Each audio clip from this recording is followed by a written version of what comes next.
Bonjour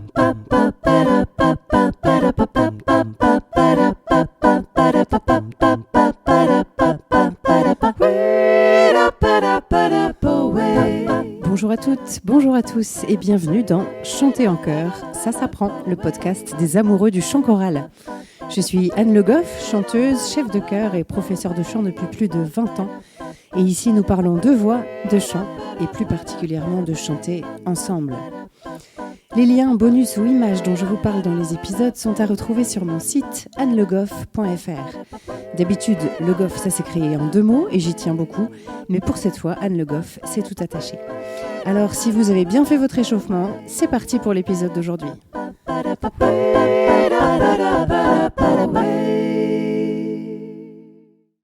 Le qui suis-je du jour. En plus de ma pratique de chef de chœur, j'ai également une pratique de professeur de chant. Je reçois mes élèves chez moi, à Auxerre, dans une pièce dédiée, et j'essaye au mieux de répondre à leurs attentes. Alors, je vous ai déjà parlé des interventions que je fais au Conservatoire de Blois en technique vocale. C'était dans l'épisode 4, intitulé « L'apprentissage, l'art de se tromper ». Et du fait que là-bas, comme je les vois peu souvent et sur un temps relativement court, je m'applique à trouver une chose qui va les faire progresser, qui va pouvoir leur rester à l'esprit jusqu'à notre prochaine rencontre. J'ai donné aussi des cours de chant, par exemple, dans des associations, donc plus sur un mode habituel, avec des cours réguliers sur toute l'année scolaire. Et puis chez moi, c'est encore autre chose, parce que les élèves qui viennent à moi ont le plus souvent, mais pas toujours, des profils particuliers. Par exemple, j'ai des élèves qui viennent parce qu'ils chantent dans des chorales et qu'ils veulent mieux connaître leur voix.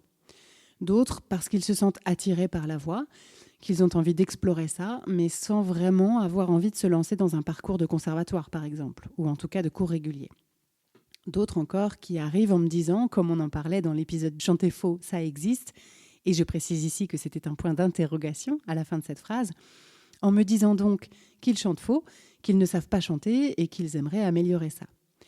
J'aime beaucoup ces profils d'élèves qui s'interrogent plus qu'autre chose parce que ça va toujours être des cours assez différents, vraiment adaptés à la personne. Ma particularité, c'est peut-être de proposer des cours un peu à la carte, c'est-à-dire que ce n'est pas parce qu'on vient une fois ou deux qu'on s'engage forcément dans un parcours d'enseignement. Ça ne me pose pas de problème de recevoir une personne une fois de temps en temps parce qu'elle rencontre une difficulté particulière qu'elle veut travailler ou bien même parce qu'elle a reçu un bon cadeau, ça m'arrive aussi. Et puis, le rythme des cours va aussi être celui choisi par l'élève. Ça peut être assez régulier, mais ça peut aussi être quand ça lui chante. Je pense que c'est l'expression idéale ici. Dans mes cours, je propose à l'élève de faire de la technique vocale avec toute la dimension corporelle que ça peut aussi couvrir, mais aussi de chanter des morceaux s'il le souhaite. Et dans ce cas-là, j'essaye de m'adapter au style qui lui convient ou au contraire de lui faire découvrir des choses. Là aussi, c'est en fonction de ses souhaits. Pourquoi pas d'explorer l'improvisation si ça tente la personne. Bref, mon job, c'est de m'adapter au maximum et de permettre à la personne de se sentir assez libre sans se sentir obligée de travailler entre 2 cours, par exemple. Si elle le fait, tant mieux. Mais je ne veux pas que ça devienne un truc obligé. Pour moi, il faut que le moment du cours de chant soit un moment joyeux, comme un temps qu'on prend pour soi. C'est ça, ma vision aujourd'hui quand je donne des cours particuliers. Parfois, j'aide aussi des personnes qui ont d'autres demandes, par exemple des demandes plus théoriques, ou l'autre fois, j'ai eu un monsieur qui a commencé récemment à écrire des chansons avec sa guitare et qui voulait quelques conseils pour harmoniser sa mélodie. Donc voilà, moi, c'est ça que j'aime, essayer de me mettre au service de ce que la personne a envie de faire avec sa voix et plus généralement avec la musique. Aujourd'hui, je voudrais vous parler d'un exercice tout simple, mais que j'aime bien faire au chœur. Je l'appelle le jeu des accords. Alors un accord, c'est un empilage de sons finalement. Et donc là, c'est bien ça, on va empiler des sons les uns au-dessus des autres et les faire varier. Alors je dis des sons, et ça peut aller jusqu'à un certain nombre, mais on peut tout à fait commencer avec 2 sons simplement. L'idée, c'est qu'on va mettre les choristes dans plusieurs groupes, donc 2 si on veut faire simple au début, ou davantage. On peut le faire en cercle, ou bien en arc de cercle dans la configuration habituelle du chœur, ou bien encore réparti dans la salle. On fait ce qu'on veut en termes de positionnement. On peut découper les groupes en fonction des pupitres, ou bien on peut mélanger tout le monde. Là aussi, c'est au choix. Peut-être qu'on sera plus vigilant, si les choristes sont par pupitre, à ne pas donner des notes trop aiguës aux voix graves et inversement, mais c'est tout. Donc, une fois que les groupes sont répartis, je vais donner une première note à un des groupes. Pour ce premier exemple, disons qu'on va chanter sur O. Je vous parlerai plus tard dans l'épisode du choix des voyelles. Donc, quand je dis donner une note au groupe, c'est-à-dire que le chef va la chanter longuement, les choristes prennent bien le temps de l'écouter, de la placer dans l'appareil vocal, et ensuite, ils la répètent et la tiennent. Et ils vont devoir la tenir dans la durée. Donc, ça nécessite auparavant d'expliquer comment on tient une note en groupe sur un temps long. On met bien en place le soutien pour que la note garde bien sa hauteur et ne baisse pas. On souffle dans son appareil vocal, mais pas trop. On reparlera bien sûr du soutien et de la gestion des notes ou des phrases sur la longueur. On prend soin de sa voyelle, on la régénère en permanence tout au long de la tenue. Et puis, avant d'arriver en bout de course au niveau de l'air, on lâche le son délicatement pour ne pas créer un gros trou. On laisse l'air rentrer en prenant son temps. Ça, c'est important pour ne pas avoir des respirations hautes. Et puis, on rentre dans le son des autres camarades en ne faisant pas entendre son attaque. On va pouvoir aussi parler ici de la respiration individuelle. Chacun respire à son rythme. On ne cherche pas à être ensemble. Justement pas. Ce qu'on cherche, c'est à donner un son tenu sans laisser entendre les mouvements à l'intérieur. Donc les personnes qui lâchent pour inspirer et qui reviennent. Idéalement, de l'extérieur, on entend seulement un son tenu tout le temps.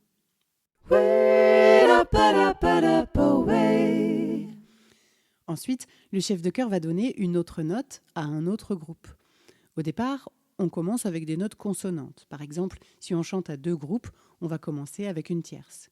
Si on est à 3 groupes, on installe d'abord un accord parfait. Et puis, une fois que tous les groupes ont leurs notes, qu'ils sont bien ajustés, on va les faire bouger. C'est-à-dire qu'on va se diriger vers un des groupes et lui proposer une nouvelle note. Il va donc quitter la précédente note pour chanter cette nouvelle note. Le résultat, c'est que l'accord de départ va évoluer. Donc, imaginons que nous soyons à 4 voix. On avait un accord à 4 sons et l'une des notes change. Donc, on a toujours un accord à 4 sons, mais plus le même. 3 notes sont identiques, mais la 4e change. Donc, tout l'accord est modifié. Il vient se colorer différemment. Dans un accord à 3 ou 4 sons, on a toujours ce que je vais appeler une ou des polarités. Par exemple, une note qu'on va appeler fondamentale, qui va être un peu le socle de l'accord. C'est sur elle que l'accord est construit, harmoniquement parlant. Elle n'est pas forcément en bas dans les graves, cette note, parce qu'un accord, on peut le renverser. Par exemple, si je prends l'accord à 3 sons La, Do, Mi, un accord de La mineur pour ceux qui s'intéressent à l'harmonie, je peux mettre le La dans le grave, comme je viens de faire, le Do juste au-dessus et le Mi encore juste au-dessus. Mais je peux aussi mettre le Do et le Mi en bas et le La au-dessus. C'est toujours un accord de La mineur. Ma fondamentale est toujours bien le La, même s'il est en haut. Donc on a comme ça dans les accords des notes plus de repos, si je puis dire, et les autres notes viennent enrichir l'accord. Eh bien, si je change une seule note de l'accord, j'ai peut-être changé la construction totale de l'accord et donc la polarité. Alors pourquoi je vous raconte tout ça ? Parce que si je fais partie d'un des groupes qui n'a pas changé de note, pour autant, ma note va me sembler différente. Parce que l'une des autres notes de l'accord a changé, la relation entre toutes les notes a changé. Et je vais devoir réadapter légèrement ma note par rapport à ce qui se passe autour. C'est ça, s'accorder. Je ne vais pas plus loin là-dessus aujourd'hui, mais sachez que j'ai l'intention de vous proposer un épisode sur ce sujet où je vous ferai entendre ces différentes relations. Ensuite, le chef de chœur va changer comme ça, au fur et à mesure, et en prenant son temps, pour qu'on ait le temps d'écouter et de réaccorder chaque accord, les notes de chacun des groupes. Petite note pour les chefs, c'est bien de veiller à ce qu'il n'y ait pas un groupe qui ne change jamais de note, par exemple. Et aussi, ça peut être bien de garder dans sa tête une trace de son cheminement harmonique, d'être conscient de l'accord qu'on propose et des notes qu'on change, déjà pour voir si ça bouge ou si l'accord qu'on a proposé reste bien stable, mais aussi pour ne pas retomber sur les mêmes choses tout le temps. Mais si on n'a pas ça en tête, ça peut sûrement marcher aussi en proposant des notes un peu au pif et on n'est pas à l'abri d'avoir de belles surprises harmoniques. Donc vous l'aurez compris, dans cet exercice, on va travailler beaucoup sur l'harmonie. On peut choisir d'expliquer des bases d'harmonie à son chœur ou pas. Ça, c'est vraiment le chef qui le décide en fonction de ce qu'il sent. De mon côté, j'aime bien installer un tout petit peu de compréhension des liens entre les notes parfois, quand ça s'y prête dans les morceaux ou dans les jeux. Qui chante la fondamentale ? Qui chante la note qui va juste délicatement venir colorer l'accord, en majeur ou en mineur par exemple ? Donc ça peut être utile d'en parler autour de ce jeu, mais ce n'est pas du tout une obligation. On va travailler l'harmonie dans ce jeu parce que les choristes vont prendre conscience que leur note est légèrement modifiée en fonction de ce que chantent les autres. Ils vont pouvoir réaliser dans leur corps et dans leur voix que le mouvement d'une des autres voix nécessite de leur part une adaptation, une colorisation de leur propre note. De ce fait, on va aussi travailler la justesse. Mais déjà, une justesse assez fine, pas seulement la justesse de sa propre voix, mais la justesse de cœur, la justesse ensemble. Bien sûr, on va également travailler sur l'endurance du souffle et du soutien. Parce que, comme je le disais, ce n'est pas du tout évident, au niveau purement vocal, de tenir une note bien juste, bien placée sur la durée. D'ailleurs, cet exercice est évidemment plus facile quand on est nombreux. Si on le faisait à 2 ou 3 par voix, ça serait vraiment très difficile. Il faudrait avoir une grande maîtrise du soutien. On va aussi prendre des habitudes dans la respiration individuelle. Quand on ne l'a jamais testé, c'est très difficile d'arriver à ne pas respirer ensemble. C'est plutôt bon signe en réalité parce que ça veut dire qu'on s'écoute. Mais là, c'est autre chose qu'on cherche, c'est justement à ne pas respirer en même temps que le voisin ou la voisine. La respiration individuelle, c'est quelque chose qui va être très utile quand on a dans un morceau une note ou une phrase longue. On va pouvoir respirer en plein milieu de la phrase, à un endroit incongru parfois, si toutefois on sait qu'on est le seul à respirer là, que le voisin va respirer sur la note d'avant ou la note d'après, et que la continuité de la phrase musicale va être garantie par l'ensemble du pupitre. Ça, ce sont des choses qui nécessitent souvent d'être notées sur la partition, parfois discutées, il faut se mettre d'accord, toi tu respires ici, moi je respire là. Et ça permet de rester dans le confort et donc de ne pas risquer d'altérer soit le conduit musical, soit la qualité vocale.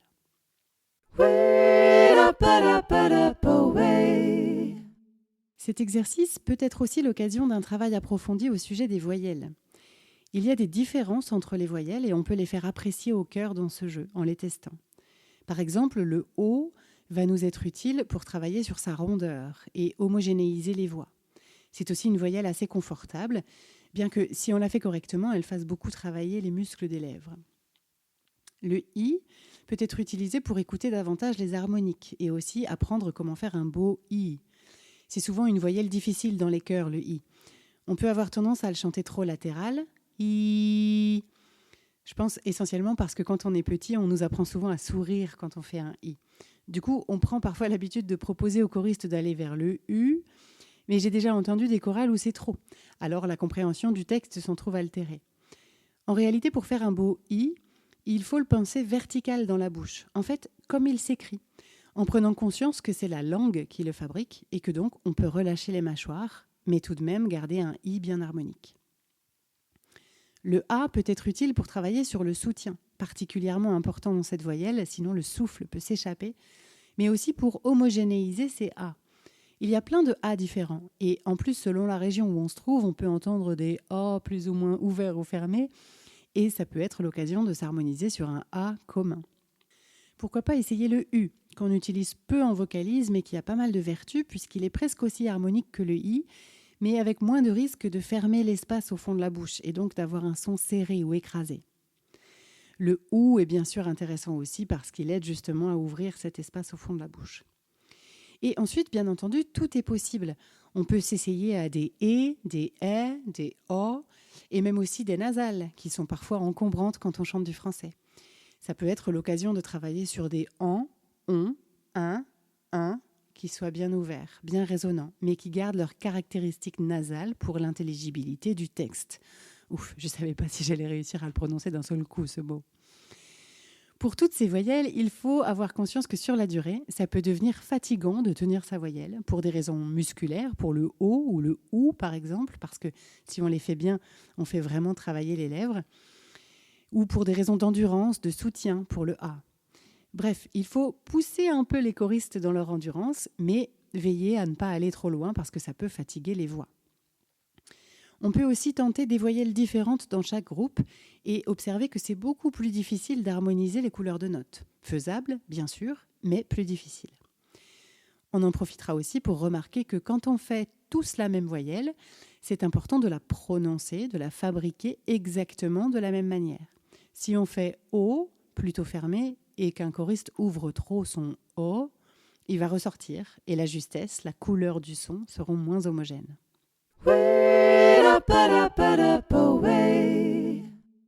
Une fois encore, ce jeu que je vous propose n'est jamais qu'une base, à chacun d'en faire ce qu'il veut et d'en faire ressortir les éléments qui l'intéressent.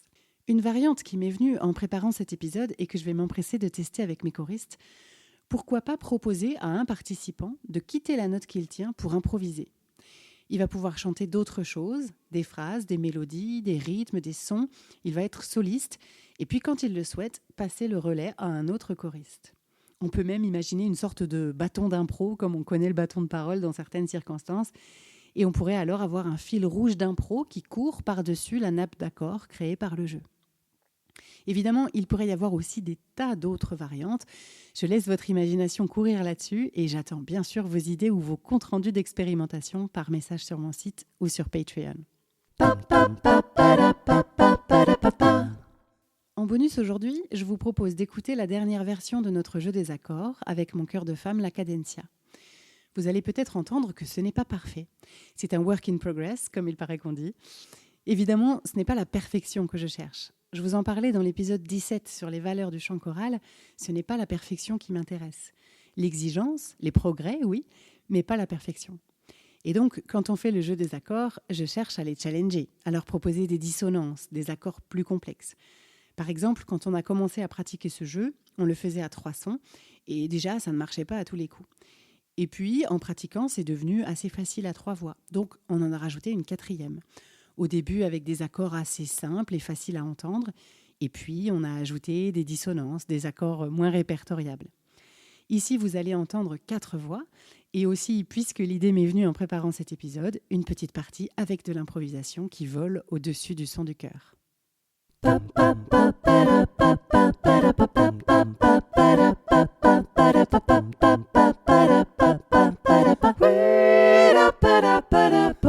J'espère que cet épisode vous a plu. Si c'est le cas, je vous invite à vous abonner au podcast pour ne pas rater les épisodes suivants et surtout à me mettre plein de petites étoiles et de commentaires sur la plateforme où vous l'avez trouvé. Ça me sera d'une grande aide pour le faire découvrir à davantage de passionnés de chant en chœur. N'hésitez pas bien sûr à en parler à vos camarades choristes, mais pas pendant la répétition, et même à votre chef de chœur. C'est toujours intéressant pour eux d'avoir des ressources et pour moi d'avoir des retours. Si vous aimez mon travail, vous pouvez aussi me soutenir en prenant un abonnement sur Patreon. C'est une plateforme de financement participatif et les abonnements démarrent à 1 € par mois. Ça me permettra de continuer sereinement à réaliser ce podcast. Rendez-vous sur le site Patreon, Patreon, et vous cherchez Chanter en chœur tout attaché. Sinon, le lien est aussi disponible sur mon site annelegoff.fr, onglet podcast, où vous trouvez les bonus de chaque épisode. N'hésitez pas là aussi à me laisser des commentaires, vos questions ou les sujets que vous aimeriez que j'aborde. Merci à tous, on se retrouve la semaine prochaine pour un nouvel épisode de Chanter en chœur, ça s'apprend. D'ici là, prenez soin de vous et de votre voix.